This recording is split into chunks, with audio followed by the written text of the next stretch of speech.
What if the most complete model of psychological health in human history was never studied by modern psychology?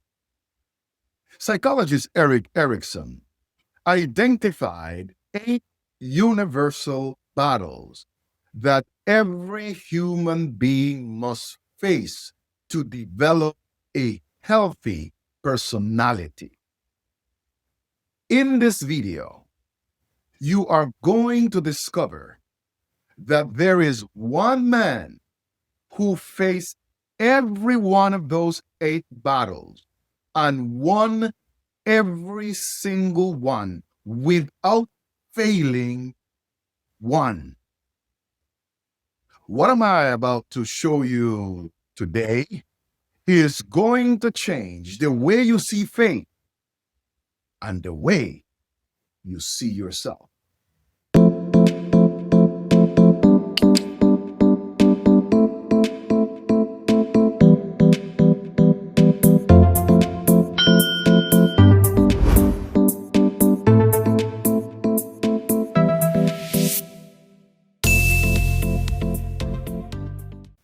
In my last video, we talked about how the psychologist Erik Erikson, without realizing it, mapped the damage sin produced in human psychology. Broken trust, identity crises, isolation, despair. But today, the question is different. We are not going to talk about the damage. We are going to talk about the model, the only human being who lived each one of those 8 stages from the original design perspective, without fragmentation, without distortion, without the weight of a fallen nature. And here is what is fascinating about this conversation today. If we understand how Jesus navigated those stages, we now hold in our hands the most powerful psychological restoration manual ever. So, stay with me. Before we talk about Jesus, we need to understand why we need him. And we can't just dismiss him like some have done. Imagine this. Imagine that you inherited a house. Not just a house, it's a mansion. Beautiful house. That sounds good, right? But now, imagine that when you arrive to the house, you discover that the foundations are cracked, the walls have water damage, the electrical and the plumbing system keep failing. Nobody told you that your inheritance came with those problems.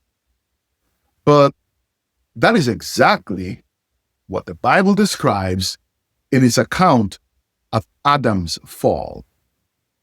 The text of Genesis narrates a moment that changed everything.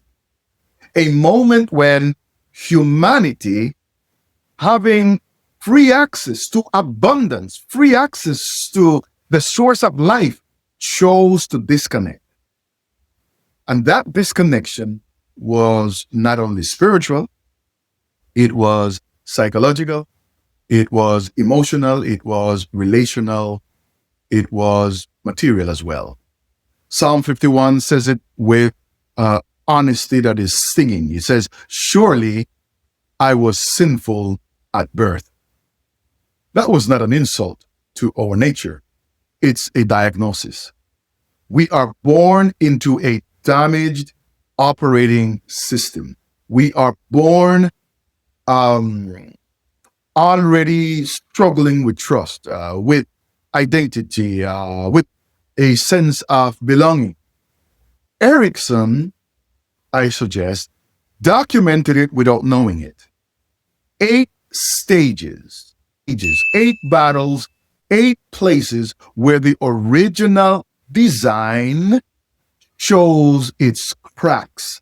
So the inevitable question arises: is there anyone who lived through those same stages without the cracks? And the answer is a resounding yes. So let's look at the evidence. I want to show you 5 of the 8 stages and how the man named Jesus, the Christ, navigated them and did so successfully. Let's talk about battle number 1, trust versus mistrust. Erikson says, this is the first battle every human being must fight. Can I trust that the world is safe? Can I trust that there will be someone to take care of me? Now, Jesus was born as a refugee. Herod wanted to kill him. His family had to flee to Egypt. He grew up in Nazareth, a town people dismissed with the words, can anything good come from Nazareth? He had every reason, I would suggest, for mistrust. And yet, in every moment of crisis, his response was consistently the same: Abba, Father. An unshakable trust in the goodness of God, not based on perfect circumstances, but on a connection that no circumstance could break. How many of us approach the Father above with the same level of trust?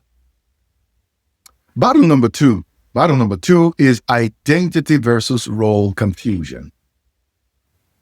This is perhaps the most powerful one. Erikson says that at some point in life, every human being faces the question, who am I? Who am I really? Jesus faced the same question, but from the outside, not from within. This question was hurled at him as an attack. In the desert, Matthew chapter 4, after 40 days without food, he was completely vulnerable. Satan approaches him and says, if you are the Son of God. Now, if you notice, this question is a poisonous question. That's not an innocent question. It's an attack on identity. But Jesus didn't panic. He didn't feel the need to prove anything. He didn't turn stones into bread to demonstrate his worth to himself or to others. His identity didn't depend on external approval, on perhaps the miracles that he could perform or what others said about him. He knew it. He knew who he was. He inhabited his identity. It was enough for him. And that is what Erikson calls a consolidated identity. And Jesus lived it in its purest form. The third battle is intimacy versus isolation. Now, Erikson says that the human being is designed for deep connection, but the fear of rejection pushes us towards isolation. Now, Jesus loved deeply and vulnerably. He had close friends like Lazarus and John and Peter. Even the Bible says that when Lazarus died, Jesus wept, not as a performance, but as someone who loved with sincerity and grieved with authenticity. He was betrayed by Judas. He was denied by Peter, abandoned by almost everyone in his darkest moment. And yet, he never closed his heart. He forgave Peter. He interceded for his executioners from the cross. He gave love until the very end, even when love was not returned. That is not stoicism. That is the most advanced form of emotional health and emotional intelligence. Battle number 4 is generativity versus stagnation. This is the stage where the adult asks, am I leaving something of value? Does my life matter beyond myself? Now, Jesus died at 33 years old. No biological children, no property, no published books, no bank accounts. And yet, he is the person who has left the greatest impact on humanity. Why? Why? Because he chose to build people, not monuments. 12 ordinary men to whom he said, you will do greater things than I have done. That, my friends, is generativity at its highest expression. Empowering others to surpass you, pouring yourself out so that others can flourish. The metaphor Jesus himself used says it all. Unless a grain of wheat falls into the ground and dies, it remains alone. If it dies, it produces much fruit. And finally, the 5th battle I want to present to you is the integrity versus despair. This is the final battle. The look back. Was it worth it? Did my life have meaning? Jesus faced it on the cross.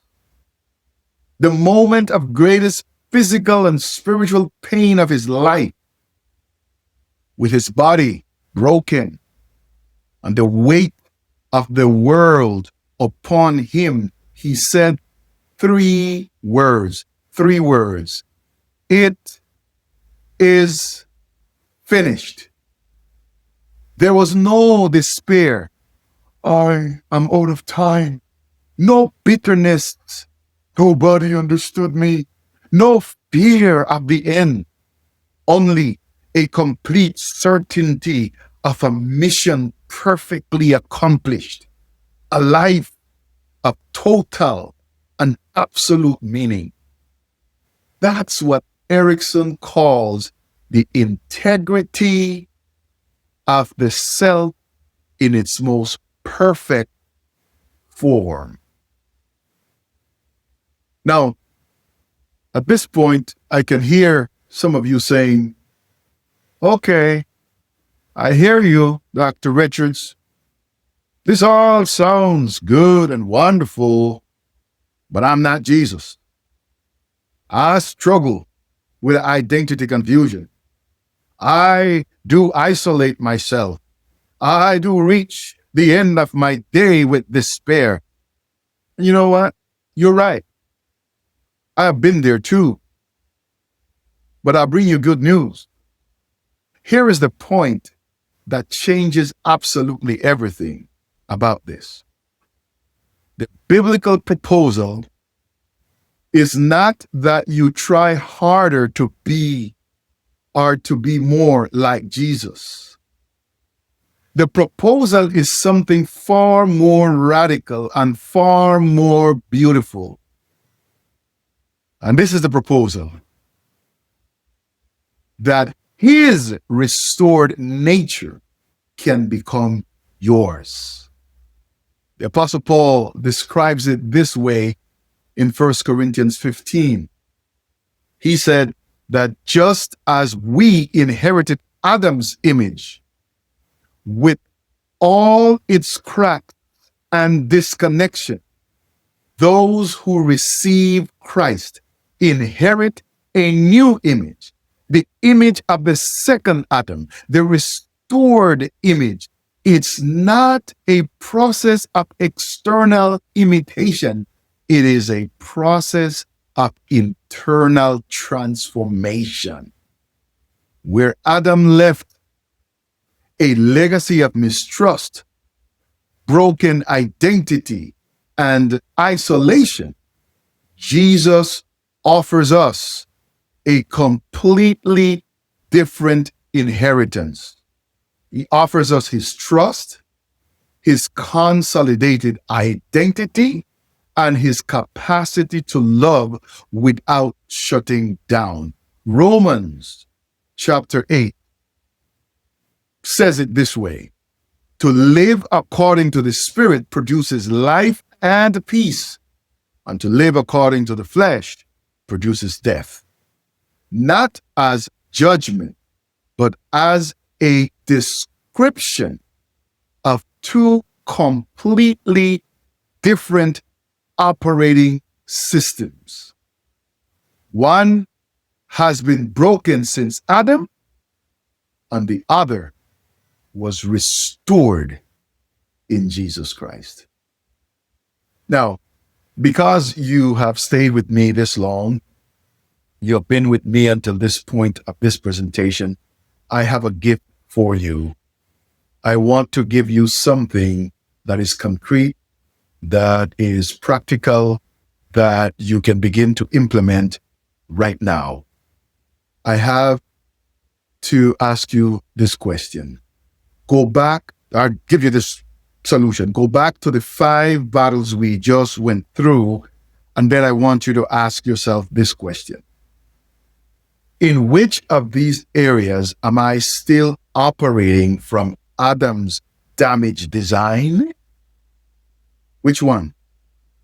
And in which of these areas am I beginning to operate from Christ's restored design? With the answers that come up, I want you to write them down. Remember, write them down without judgment, simply as an observation.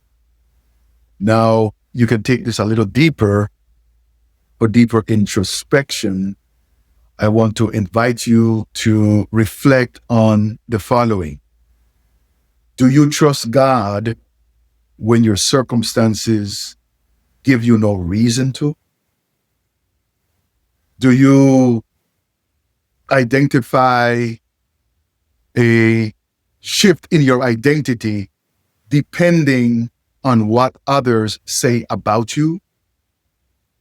Now, do you shut down emotionally when someone lets you down? Are you living for yourself, or is your life producing fruit in others? Can you look at your life today and say it has meaning? You don't need to have perfect answers. This is not the intention of these questions. The intention of these questions is that you observe your answers. And then, if you want to bring this into prayer, this is what I suggest you can do. Bring this prayer before God. Say, Lord, where Adam left a broken legacy in me, I receive today the inheritance of Christ. Show me the specific areas where your restored design needs to take the place of the damaged one. I trust that you want to begin in me something that you will be faithful to complete. This is the starting point of restoration. It is not more moral effort. Rather, it's a reconnection to the source of life, the source of reality, the source of all things. Now let us return to the question we started with. If Erikson was right and these battles are universal, and if Jesus won every single one of them, what does that mean for your own story? It doesn't mean your process will be immediate. It means you have access to something that no therapy alone and no religious practice alone can give you.